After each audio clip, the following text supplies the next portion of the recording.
Stories garden में आप सबका खुश आमदेद। अगर आप भी अपने नाम की खूबसूरत स्टोरी देखना चाहते हैं तो कमेंट्स में अपना नाम जरूर लिखें। एक जमाने में धुंध से ढकी झुमुर्रुत की पहाड़ियों और चांदी की तरह चमकने वाली झीलों के बीच सल्तनत जरखेज नाम की एक बहुत ही खूबसूरत सल्तनत आबाद थी। वहाँ एक बूढ़े बादशाह हुकूमत करते थे जिनकी 4 औलादें थीं, 3 शहजादे और एक सबसे छोटी बहुत लाडली शहजादी जिसका नाम अनाबिया था। तीनों शहजादे अपनी बहन अनाबिया से अपनी जान से बढ़कर मोहब्बत करते थे। सबसे बड़े भाई शहजादा जावियार निडर, ताकतवर और सल्तनत के सबसे बेहतरीन तलवारबाज थे जिनके बाल हमेशा एक जंगजू की तरह बंधे रहते थे। दूसरे भाई शहजादा दानियाल बहुत ज़हीन, पुरसुकून और पुरानी किताबों और जादुई इल्म के माहिर थे। और तीसरे शहजादा शाहजैन नर्मदिल, रहमदिल और रसीली बांसुरी बजाने वाले थे जिनकी धुन सुनकर जंगली जानवर भी पुरसुकून हो जाते थे। शहजादी अनाबिया दिखने में बिल्कुल किसी परी जैसी थी। उसका रंग एकदम बर्फ की तरह सफेद और चमकदार था और आंखें इतनी बड़ी और गहरी थीं कि जैसे उनमें पूरा आसमान समाया हो। वह अक्सर मखमली हल्के गुलाबी रिवायती लिबास पहनकर महल के बगीचे में चेरी ब्लॉसम के दरख्तों के नीचे खेला करती थी। महल के सब लोग बहुत खुश थे, मगर कोई नहीं जानता था कि इस हंसते खेलते खानदान पर एक खौफनाक साया मंडरा रहा था। सल्तनत के वजीर की नजर तख्त पर थी और उसने महल के एक पुराने तहखाने से काले जादू की एक किताब चुरा ली थी। वह जानता था कि जब तक ये 3 भाई अपनी बहन के साथ खड़े हैं, वह सल्तनत पर कब्जा नहीं कर सकता। एक रात आसमान में एक बहुत बड़ा और डरावना सुर्ख चांद निकला। वजीर ने उसी रात महल की छत पर खड़े होकर एक खौफनाक मंत्र पढ़ा। अचानक एक तेज ठंडी हवा चली और शहजादी अनाबिया के कमरे की खिड़की जोर से खुली। अनाबिया दर्द से चिल्लाई। जैसे ही उसकी आवाज महल में गूंजी, तीनों भाई अपनी तलवारें लेकर उसके कमरे की तरफ भागे। लेकिन जब उन्होंने दरवाजा खोला तो उनके होश उड़ गए। कमरे में अनाबिया नहीं थी। वहाँ हवा में काले धुएं का एक बवंडर था और उस बवंडर के बीच अनाबिया की रूह उसके जिस्म से अलग हो रही थी। वजीर के काले जादू ने अनाबिया को एक बेज़बान 9 पूंछों वाली सफेद जादुई लोमड़ी में बदल दिया था और उसका असली इंसानी जिस्म एक शीशे के ताबूत में कैद होकर गहरी नींद में सो गया था। काले धुएं के बीच से वजीर की भयानक आवाज गूंजी। अगर अपनी बहन को दोबारा इंसान देखना चाहते हो तो तुम तीनों भाइयों को जरखेज के 3 सबसे खतरनाक कोनों में जाना। वहाँ 3 जादुई चीजें छिपी हैं। आसमानी ड्रैगन का आंसू, खामोशी का ताज और तारों से बना हुआ चिराग। अगर तुम तीनों कल गुरूब आफताब से पहले ये तीनों चीजें इस कमरे में नहीं लाए तो अनाबिया हमेशा के लिए एक जानवर बनकर जंगलों में भटकती रहेगी और उसका ये जिस्म राख बन जाएगा। यह कहकर वह साया गायब हो गया। बूढ़े बादशाह सदमे से बीमार हो गए, लेकिन तीनों भाइयों ने एक दूसरे का हाथ थामा। उन्होंने अपनी बहन के सोते हुए मासूम चेहरे को देखा और कसम खाई कि वह अपनी बहन की जिंदगी वापस छीन लाएंगे। सुबह होते ही तीनों भाई 3 अलग अलग सिमतों में निकल पड़े। उनके पास वक्त बहुत कम था और रास्ते मौत के कुएं की तरह थे। सबसे बड़े भाई जावियार शुमाल के बर्फीले पहाड़ों की तरफ गए जहाँ आसमानी ड्रैगन रहता था। वहाँ का दर्जाए हरारत इतना कम था कि सांस लेना भी मुश्किल था। पहाड़ों पर चढ़ते हुए जावियार के हाथ पैर जमने लगे, लेकिन उसे अपनी बहन की वह मासूम हंसी याद आई। जैसे ही वो पहाड़ की चोटी पर पहुंचे, एक विशाल नीले रंग का जादुई ड्रैगन बादलों से निकला। ड्रैगन ने दहाड़ते हुए कहा, इंसान, तुम यहाँ अपनी मौत को दावत देने आए हो? जावियार ने अपनी तलवार नीचे रख दी और घुटनों के बल बैठकर कहा, हे आकाश के देवता, मुझे अपनी जान की भीख नहीं चाहिए। मेरी बहन एक दुष्ट जादू के जाल में है।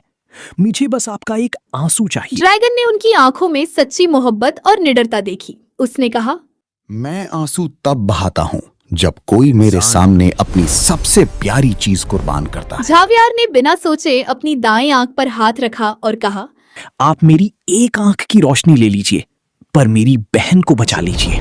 जावियार के इस ईसार को देखकर ड्रैगन का दिल पिघल गया।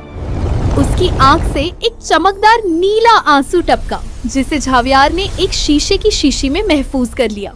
दूसरे भाई दानियाल मशरिकी के सायों के दलदल की तरफ बढ़े। वहाँ एक ऐसा किला था जहाँ पैर रखते ही इंसान अपनी याददाश्त खोने लगता था।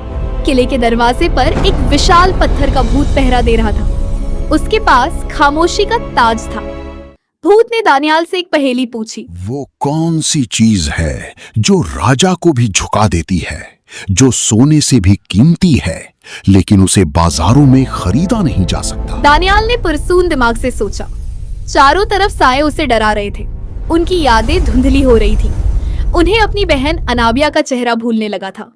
उन्होंने अपनी पूरी ज़हनी ताकत इकट्ठी की और जोर से चिल्लाए, वो चीज है सच्ची मोहब्बत जो अपनी बहन के लिए मेरे दिल में है। ये जवाब सुनते ही पत्थर का भूत चकनाचूर हो गया और उसके सीने से एक खूबसूरत सफेद जादुई ताज निकला।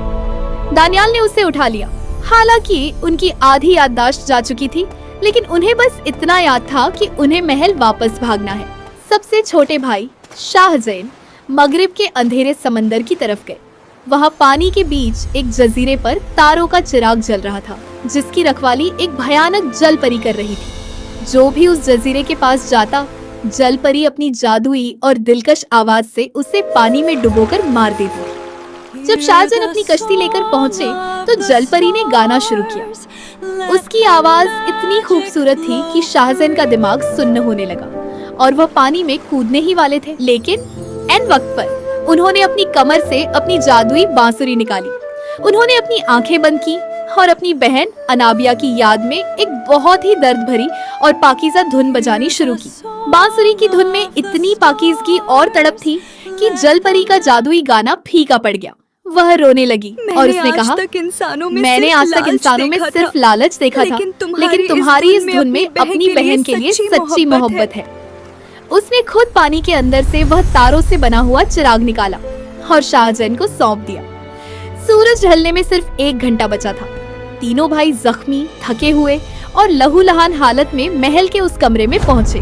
वहां वजीर काले जादू के घेरे में खड़ा अनाबिया के शीशे के ताबूत को तोड़ने ही वाला था। सफेद 9 पूंछों वाली लोमड़ी एक कोने में जंजीरों से बंधी रो रही थी। रुक जाओ! झावियार ने जोर से चिल्लाया। वजीर हंसा। तुम आ तो गए, लेकिन अब बहुत देर हो चुकी है। ये सल्तनत अब मेरी है। तीनों भाइयों ने एक दूसरे की तरफ देखा। दानियाल ने खामोशी का ताज हवा में उछाला, जिससे वजीर का मंत्र पढ़ना बंद हो गया और कमरे में सन्नाटा छा गया। शाहजहान ने तारों का चिराग जलाया, जिसकी सफेद नूरानी रोशनी ने वजीर के काले धुएं को काटना शुरू कर दिया। आखिर में झावियार ने आगे बढ़कर आसमानी ड्रैगन के आंसू को अनाबिया के शीशे के ताबूत पर छिड़क दिया। एक जोरदार धमाका हुआ। पूरे कमरे में हजारों चेरी ब्लॉसम के फूल हवा में तैरने लगे। वजीर का काला जादू टूट गया और वह खुद अपने ही मंत्र की आग में जलकर राख हो गया। जंजीरें टूट गईं और वह सफेद लोमड़ी हवा में तैरते हुए वापस अनाबिया के असली जिस्म में समा गई। अनाबिया के बर्फ जैसे सफेद रंग पर वापस सुर्खी आ गई। उसकी बड़ी बड़ी आंखें खुली और उसने सामने अपने तीनों भाइयों को देखा, जो जख्मी हालत में नीचे गिर रहे थे। शहजादी अनाबिया ताबूत से निकली और दौड़कर अपने भाइयों के गले लग गई। उसके रोने से और उसके आंसुओं के छूने से झावियार की आंख की रोशनी वापस आ गई और दानियाल की खोई हुई याददाश्त भी लौट आई। बूढ़े बादशाह ने अपने तीनों बेटों की बहादुरी और बेटी के दोबारा जन्म की खुशी में पूरी सल्तनत में 7 दिनों के जश्न का ऐलान किया। महल के झरोखों से रंग बिरंगी रोशनियां आसमान को छू रही थी। उस दिन के बाद सल्तनत ए जरखेज पर कभी किसी लालच या काले जादू का साया नहीं पड़ा। लोगों ने सीखा कि तलवार की धार से बड़ी ताकत भाई बहन के अटूट और लाफानी प्यार में होती है। Subscribe to Stories Garden.